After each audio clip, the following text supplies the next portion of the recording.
William Campbell, New South Wales politician. William Robert Campbell, 1838 3 July 1906, was an Australian politician. He was born in Sydney to Annie Sophie Riley and Robert Campbell, a merchant and member of the Legislative Council.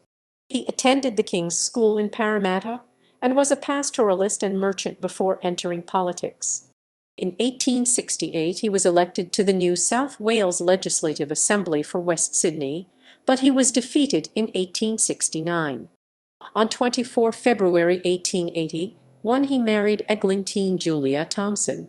He returned to the Assembly in 1880 as the member for Gwydir, serving until his resignation in 1886. He was then appointed to the New South Wales Legislative Council in 1890, where he remained until his death at Elizabeth Bay in 1906.